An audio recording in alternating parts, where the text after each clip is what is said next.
നമ്മൾ നൽകുന്ന ദാനങ്ങൾ, ഉപകാരങ്ങൾ അത് നമ്മളെ ദൈവത്തിൻ്റെ സ്നേഹിതരാക്കും.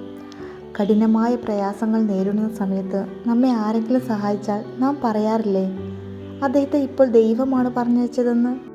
ഞാനൊരു ബാലൻ്റെ കഥ പറയാം. ഒരു ബാലൻ റോഡിലൂടെ നടന്ന് പഴങ്ങൾ വിറ്റിരുന്നു. വെയിലിൻ്റെ ചൂട് കാരണം അവൻ്റെ പാദങ്ങൾ പൊള്ളി മുറിഞ്ഞിരുന്നു.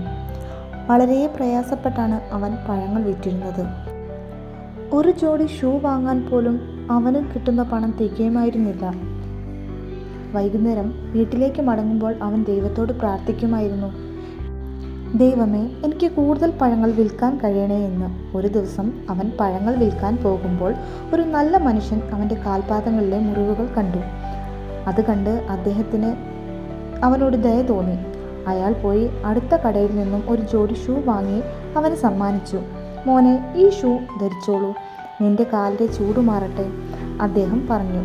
അവൻ ആ ഷൂ വാങ്ങി കാലിൽ ധരിച്ചു. എന്നിട്ട് അവൻ സന്തോഷത്തോടെ അദ്ദേഹത്തിൻ്റെ കൈ പിടിച്ചു. എന്നിട്ട് ചോദിച്ചു, താങ്കൾ ദൈവമാണോ?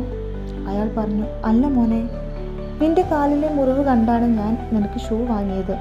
അപ്പോൾ ബാലൻ പറഞ്ഞു, എന്നാൽ താങ്കൾ ദൈവമല്ലെങ്കിൽ താങ്കൾ ദൈവത്തിൻ്റെ സ്നേഹിതനായിരിക്കും. കാരണം ഇന്നലെ രാത്രി ഞാൻ ദൈവത്തോട് പ്രാർത്ഥിച്ചിരുന്നു, ദൈവമേ, എങ്ങനെയെങ്കിലും ഒരു ജോഡി ഷൂ താ എന്ന്. താങ്കൾ എനിക്ക് ഷൂവുമായി വന്നു. തീർച്ചയായും ദൈവത്തിൻ്റെ സ്നേഹിതൻ തന്നെ. ആ വ്യക്തി ചിരിച്ചു. എന്നിട്ട് തൻ്റെ വീട്ടിലേക്ക് പോയി. അദ്ദേഹത്തിൻ്റെ കണ്ണുകൾ നിറയുന്നുണ്ടായിരുന്നു. അദ്ദേഹം ചിന്തിച്ചു, ദൈവത്തിൻ്റെ സ്നേഹിതനാവാൻ വലിയ പ്രയാസമില്ല. പ്രിയപ്പെട്ടവരെ, ഈ ചെറിയ കഥ നിങ്ങൾ കേട്ടല്ലോ.